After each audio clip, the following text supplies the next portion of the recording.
दोस्तों, जैसा कि आप सब जानते हैं कि इंसान का हमेशा से ही अपने इर्द गिर्द के एनवायरनमेंट के साथ एक खास रिलेशनशिप रहा है। लेकिन ऐसा कहना बिल्कुल फेयर होगा कि कुछ लोग पागलपन की हद तक नेचर के साथ अटैच होते हैं। 1000 साल पुराने टेम्पल से लेकर एक मिस्टीरियस क्लिफ टॉप टाउन तक 15 ऐसी अजीब तरीन जगह हैं जो हम आपको इस वीडियो में दिखाने जा रहे हैं। इसी तरह की अच्छी वीडियोस को देखने के लिए हमारे चैनल फैक्ट्स इन उर्दू को सब्सक्राइब कर लीजिए और साथ में बने बेल आइकन को भी प्रेस कर लीजिए ताकि हमारी हर न्यू वीडियोस की नोटिफिकेशन आपको सबसे पहले मिल सके।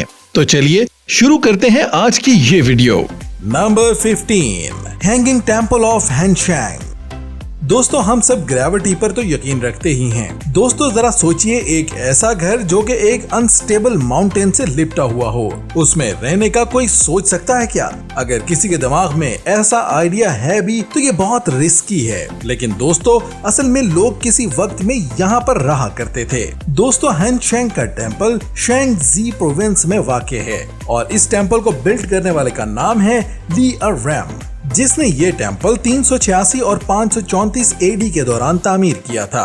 दोस्तों, इस टेम्पल में 40 रूम्स हैं जिनके पैसेजवेज बहुत ही कॉम्प्लेक्स और कंफ्यूजिंग हैं। दोस्तों, ये पैसेजवेज इतने कॉम्प्लेक्स हैं कि आपको कहीं भी जाने का रास्ता ढूंढने के लिए बहुत मेहनत करना पड़ती है। इस टेम्पल की बुनियाद पोल्स पर है जो क्लिफ साइड में ड्रिल किए गए हैं। दोस्तों, अब हमें इस चीज का कोई आइडिया नहीं है कि 534 एडी के बाद ये पोल कभी रिस्टोर किए गए हैं या नहीं। जो ये जानना चाहता है उसे खुद ही वहां जाना पड़ेगा और फिर ही ये बात मालूम हो सकेगी। नंबर 14, अल हजारा यमन। कुछ जगह अभी भी बहुत मिस्टीरियस हैं, जैसा कि अल हजारा। दोस्तों, अल हजारा एक ऊंची दीवारों वाला टाउन है जो कि हिरास के माउंटेन्स में बनाया गया है। दोस्तों, ये पहाड़ों की टॉप पर बना ऐसा टाउन है जहां तंग गलियां और ऐसे घर हैं जो कि किसी अटैक से महफूज हों। और दोस्तों, इस टाउन के पास्ट के बारे में लोग सिर्फ इतना ही जानते हैं कि ये कम से कम 12th सेंचुरी से मौजूद है। और न्यू बात ये है कि इस टाउन के लोग डांस करना पसंद करते हैं। Number 13, Rousanou monastery. दोस्तों, मोनेस्ट्री में रहने के लिए आपको बहुत कमिटेड होना पड़ता है। दोस्तों, ऐसी जगहों पर सिर्फ मॉन्क्स रहते हैं। मॉन्क्स वो लोग होते हैं जो रिलीजन्स की स्टडी करने के लिए, अंदरूनी सुकून हासिल करने के लिए अपनी सारी जिंदगी वक्फ कर देते हैं। अब ये बात समझ में नहीं आती है कि इन लोगों को अपने टाइम के लिए मेडिटेशन ओशन के परफेक्ट व्यू वाली जगह क्यों चाहिए होती है। दोस्तों, सेंट्रल ग्रीस के हार्ट में वाक़े रोसैनो मोनेस्ट्री सी लेवल से 1027 फीट ऊंची है, जिससे आप सुकून से नीचे आबाद कंट्रियों का नजारा कर सकते हैं। दोस्तों, ये मोनेस्ट्री 1545 में मॉन्क्स के एक ग्रुप ने, जो कि दुनिया में होने वाली जंगों और हंगामों से सिक्योरिटी चाहते थे, उनका ये मानना था कि अगर उनका घर क्लिफ टॉप पर होगा तो कोई उन्हें नुकसान नहीं पहुंचा सकेगा, और उनका यह मानना बिल्कुल ठीक था। दोस्तों, मोनेस्ट्री एक बहुत ही इनक्रेडिबल स्ट्रक्चर है और ये ग्रीस के बहुत प्यारे व्यूज भी पेश करता है। और ये हमें एक बहुत अच्छा लेसन सिखाता है कि अगर किसी भी हंगामे से होने वाले नुकसान से बचना चाहते हैं तो क्लिफ टॉप पर घर बनाइए। नंबर 12, सैटर्नल डी लास बोडगैस।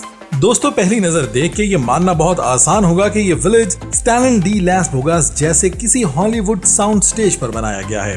दोस्तों, इस टाउन में परफेक्टली बिल्ड स्पेनिश बिल्डिंग और उनके ऊपर बड़े साइज के पत्थर देखकर आपको ऐसा लगेगा जैसे हम कोई बहुत पुरानी मूवी देख रहे हैं। लेकिन आप मानो या ना मानो, ये एक असली जगह है और लोग यहाँ 2500 साल से ज्यादा अरसे से रह रहे हैं। मेरे ख्याल से ये एक अफोर्डेबल जगह है। ये जगह घरों की एक नेटवर्क से बना है। इसकी डार्क सराउंडिंग्स को ट्रांसफॉर्म करके इसे देखने के लिए बहुत खूबसूरत जगह में तब्दील किया गया है।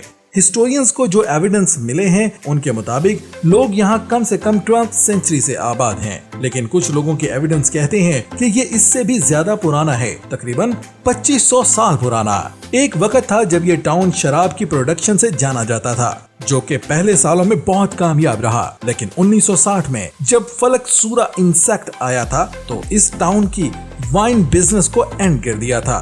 नंबर 11, कैसा डू पेनाडो पुर्तगाल। दोस्तों बहुत से लोगों का मानना है कि फ्रेड फ्लिंस्टन की फैमिली का वजूद या तो कभी था ही नहीं या वो बहुत देर के मर चुके हैं, लेकिन हम में से कुछ लोग ऐसे हैं जो जानते हैं कि आप मॉडर्न स्टोन एज फैमिली को नहीं मार सकते। दोस्तों कैसा डू पनाडो नॉर्दर्न पुर्तगाल में वाक़या एक रॉक हाउस है जो कि फ्लिंस्टन के हाउस से बहुत मिलता जुलता है, लेकिन इसमें स्टोन एज कंस्ट्रक्शन जैसा कुछ भी नहीं है। ये 1972 में बनाया गया था और दोस्तों ये बिल्डिंग जो कि 4 बड़ी रॉक्स को मिलाकर बनाई गई थी, आप यकीन करें या ना करें, इसको कंप्लीट करने में 2 साल का टाइम लगा था। दोस्तों मुझे कोई आइडिया नहीं है कि ऐसे घरों की कंस्ट्रक्शन कौन लोग करते हैं। इस घर में इलेक्ट्रिसिटी की सहूलत नहीं है और इस घर में एक काउच है जो कि एक ट्री की लकड़ी से बना है, जो कि इसकी खूबसूरती में इजाफा करने का सबब बनती है। इस घर का मालिक इस घर में सिर्फ हॉलिडेज मनाने आता है। दोस्तों यूरोप कंट्रीज में जैसे ही समर आता है हर किसी को ऐसे घर में रहने की ख्वाहिश होती है। नंबर 10 पोंटेविचो। दोस्तों आप में से किसी का अगर इटली जाने का इत्तेफाक हुआ है तो आप भी बहुत कंफ्यूज होंगे कि ये तो किसी ब्रिज का नाम नहीं है। जी हाँ, बिल्कुल ये एक ब्रिज ही है और लोग इसमें रहते हैं। पोंटेवेचो का वजूद 966 एडी से है, लेकिन ये ब्रिज इससे रिसेंटली बनाया गया है। लेकिन दोस्तों ये बात कोई नहीं जानता कि कब बनाया गया है और इस डिजाइन का आइडिया किसके दिमाग में आया। लेकिन दोस्तों हमें जो मालूम है वो ये है कि लोग यहाँ 13th सेंचुरी से रह रहे हैं और तब से वहाँ दुकानें और स्टॉल्स लगते हैं और यहाँ छोटे अपार्टमेंट्स भी बनाए गए हैं ताकि शॉप्स के ओनर वहाँ रह सकें। दोस्तों आमतौर पर अगर आपको कोई कहता है कि मेरे पास सेल करने के लिए एक ब्रिज है तो आप उसका कभी भी यकीन नहीं करेंगे, लेकिन इस केस में ये एक जेन्युइन ऑफर है। दोस्तों ये इटालियंस की खुशकिस्मती है कि वो दुनिया के एक बहुत ही खूबसूरत कंट्री में एक ऐसी जगह पर रहते हैं। नंबर 9 मैटमाटा टंसिया। दोस्तों हम में से बहुत से लोग गर्म क्लाइमेट वाली जगहों पर रहना पसंद करते हैं, लेकिन मोस्टली जब उनको सनबर्न, पसीना और इतनी शदीद गर्मी जिसमें एयर कंडीशनिंग भी फेल हो जाए जैसी मुश्किलात का सामना करना पड़ता है तो वो दिल बर्दाश्त हो जाते हैं। लेकिन दोस्तों यहाँ आपको शायद ऐसे मसलों का सामना ना करना पड़े। Welcome to the cave of your fantasies. दोस्तों मैटमाटा एक डेजर्ट है जो कि ट्यूनिस में है। इसमें रेजिडेंट्स के लिए क्लाइमेट फ्रेंडली घर है जो कि पेंटिंग की तरह लगते हैं। ये घर इनमें रहने वाले लोगों को डेजर्ट की शदीद गर्मी और गर्म हवाओं से महफूज रखते हैं। दोस्तों अंडरग्राउंड घर बनाने का आइडिया ट्यूनिस आर्किटेक्ट ने दिया था। 23 इंच खुदाई करके बनाए गए ये घर एक तो शदीद गर्मी से महफूज रखते हैं और दूसरा ये कि ये घर कई सेंचुरीज तक रहने वालों के काबिल रहता है। Number 8 Sealand. दोस्तों मुझे बड़े अफसोस से कहना पड़ रहा है सीलैंड का समंदर की दुनिया या किसी मैरीन पार्क से कोई लेना देना नहीं है। ये ओरिजिनली फोर्ट रफ्स के नाम से जाना जाता है। दोस्तों ये ब्रिटिश गवर्नमेंट ने वर्ल्ड वॉर 2 में जर्मनी के माइन लेइंग एयरक्राफ्ट से बचने के लिए खुद बिल्ड किया था। दोस्तों इससे आपको अंदाजा होगा कि ये कोई फैमिली को वेकेशन पर ले जाने वाली जगह नहीं है। दोस्तों ये तकरीबन 1956 तक इस्तेमाल में रहा है, जब रॉयल नेवी ने ये डिसाइड किया कि जर्मन अटैक के चांसेस बहुत कम हैं, लेकिन फिर 1965 में कुछ लोगों ने मिलकर यहाँ एक पायरेट रेडियो स्टेशन बनाया जिसको रेडियो कैरोलाइन कहा जाता है। लेकिन बदकिस्मती से ये स्टेशन 2 साल बाद पैटी रॉय बेट्स नाम एक शख्स जो कि वर्ल्ड वॉर 2 में ब्रिटिश आर्मी में एक मेजर था, उसने लीगल कार्रवाई से बंद करवा दिया। नंबर 7 जॉन ओ ग्रॉट्स। दोस्तों जॉन ओ ग्रॉट्स एक बहुत ही प्यारी जगह है जो कि सारी दुनिया से टूरिस्ट को अट्रैक्ट करती है। ये जगह यूनाइटेड किंगडम के नॉर्दर्न पॉइंट्स में से एक है, लेकिन दोस्तों इस जगह की अपनी एक रेपुटेशन है। इस जगह को सीधी टूरिस्ट ट्रैप भी कहा जाता है और ये स्कॉटलैंड का मायूस तरीन शहर है। सच ये है कि इस छोटे से टाउन को देखने के लिए हर जगह से लोग आते हैं, सो यहाँ पे कुछ तो स्पेशल होगा। टूरिस्ट की अट्रैक्शन की मेन वजह ये है कि इस टाउन की जमीन के एंड पे कॉर्नवॉल वाक़ है। टूरिस्ट अक्सर कंट्री की एक साइड से दूसरी साइड पूरे कंट्री की सैर करना चाहते हैं, लेकिन जब वो जॉन ओ ग्रॉट्स पहुँचते हैं तो उन्हें मालूम होता है कि ये एक बाकी टाउन की तरह मामूली सा टाउन है। Number 6 villa ग्रेसोल।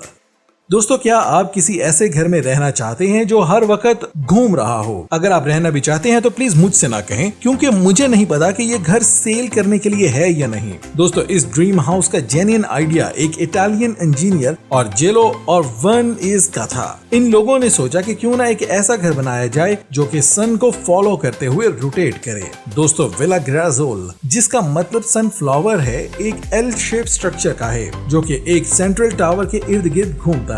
इसका सेंट्रल टावर मेन एक स्टेयरकेस और एक एलिवेटर भी मौजूद है, जिससे ये घर रोटेट करते हैं। ये 9 इंचेस पर मिनट के स्पीड पे रोटेट करता है। दोस्तों, इस घर में रहने वाले के लिए सबसे ज्यादा इंटरेस्टिंग चीज ये है कि वो आपको हर 1 मिनट में व्यू बदल कर दिखाएगा। नंबर 5, सेंटोरियो मेडोना डेला कोरोना। दोस्तों, नेचर बहुत कमाल का वेल बिहेव करती है और ये चीज इसे और भी ज्यादा इम्प्रेसिव बना देती है। सेंटोरियो मेडोना एक बहुत ही प्यारा चर्च है जो कि एक रॉक फेस के गिर्द बना हुआ है और इसके लिए बड़ी खुशकिस्मती की बात ये है कि इसे आज तक इससे कोई नुकसान नहीं पहुंचा सका। दोस्तों, ये चर्च 1530 में बनाया गया और ये माउंट बाल्डोई की क्लिफ में वाक़ है और आज भी ये सेम ऐसे ही दिखता है जैसे जब इसे बनाया गया था तब दिखता था। लेकिन जो बड़ा फर्क आया वो ये है कि इसको विजिट करने वाले लोगों की तादाद बढ़ गई है। जब ये चर्च बनाया गया था तो ये चर्च मॉन्क्स की इबादत के लिए एक बड़ी फेमस जगह थी। इनमें से बहुत से मॉन्क्स ने अपने घर भी इसी चर्च में या फिर इसके नजदीक एरिया में बनाए। दोस्तों, आज भी टूरिस्ट की बड़ी तादाद यहाँ आती है और इस चर्च से जो व्यूज आपको देखने में मिलते हैं वो आप दुनिया के किसी दूसरे चर्च से नहीं मिलेंगे। Number 4, Mount फैंजिंग।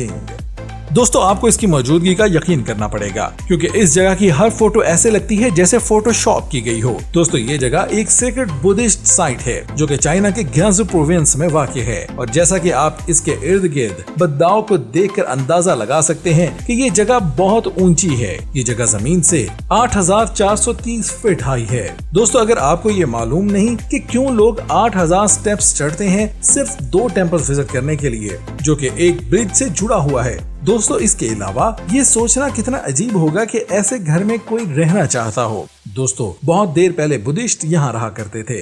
Number 3, Bozouls, France. दोस्तों, हम यहाँ अपने आप को साइंटिस्ट तो नहीं कहते, बट हमें इतना जरूर पता है कि हमें एक बड़े होल के किनारे पे बिल्डिंग्स नहीं बनाना चाहिए, लेकिन इसके बावजूद भी लोग ऐसा करते हैं। सो दोस्तों, ये है फ्रेंच विलेज ऑफ बाउल्स और ये 400 मीटर वाइड होल के किनारे पर बनाया गया है। दोस्तों, ये बड़ी हैरानी की बात है कि इसके पिछले 1000 साल से ये विलेज इस बड़े होल में गिरने से कैसे बच गया, लेकिन यहाँ के लोकल्स ने इस खतरनाक जगह को एक टूरिस्ट अट्रैक्शन में तब्दील कर दिया है। पूरी दुनिया से लोग यहाँ कॉफी पीने और व्यूज देखने के लिए आते हैं। हमारी इस लिस्ट में सबसे सरप्राइजिंग बात इस विलेज के बारे में ये है कि लोग यहाँ रहते भी हैं। दोस्तों, ये बड़ी बहादुरी की बात है कि एक ऐसे घर में रहा जाए जो कि तबाही के बिल्कुल कॉर्नर पर है। Number 2, Predjama castle, Slovenia. दोस्तों, अगर आपको कभी होली रोमन एम्पायर से भागना पड़ जाए और आप कोई सेफ और सिक्योर जगह ढूंढ रहे हो तो छुपने के लिए साउदर्न स्लोविया सबसे बेस्ट जगह है। यहाँ पर बहुत से हाइडिंग स्पॉट मौजूद हैं। प्रेडजामा कैसल भी है जो कि 11वीं सेंचुरी में बिल्ड किया गया था। प्रेडजामा कैसल बहुत से लोगों की पनाहगाह रहा है, लेकिन एक बार फेमस स्टोरी इस कैसल से जुड़ी है। इंपीरियल आर्मी के कमांडर को मारने और होली रोमन एम्पायर की मोस्ट वांटेड लिस्ट पे आने के बाद प्रेडजामा कैसल में पनाह ली। एम्परर और उसके आदमी 366 दिन तक इस फोर्ट्रेस पर अटैक करते रहे, लेकिन वो कामयाब ना हो सके। Number 1, स्कोला tower, Italy. दोस्तों, जब दुश्मन हर तरफ से बॉम्ब से अटैक कर रहे हो तो सबसे बेहतर होगा कि कोई ऐसी जगह हो जो आने वाले बॉम्ब्स की फायर को अब्सॉर्ब कर ले। 17th सेंचुरी में इससे निजात पाने के लिए एक क्यूरियस लिटिल स्ट्रक्चर जिसे स्कोला टावर कहते हैं डिजाइन किया, जो कि सोल्जर्स को होने वाले अटैक से बचा सके। स्कोला टावर की हाइट 42 फीट है और ये senate of the republic of Guyana को डिफेंड करने के लिए बिल्ड किया गया था और ये आइडिया कुछ अरसे के लिए कामयाब रहा और लोग यहाँ रहते रहे। नेपोलियन की ब्रिटिश के साथ लगातार बैटल्स की वजह से लोगों का यहाँ रहना मुश्किल हो गया था, इसलिए सब लोग वहाँ से निकल गए थे। 1915 में टावर इतना यूजलेस और आउट ऑफ डेट हो गया था कि इटालियंस इसे डिमोलिश करने का सोच रहे थे, लेकिन फिर एक गवर्नमेंट एक्सपर्ट ने इसे हिस्टोरिकल लैंड करार देकर बचा लिया।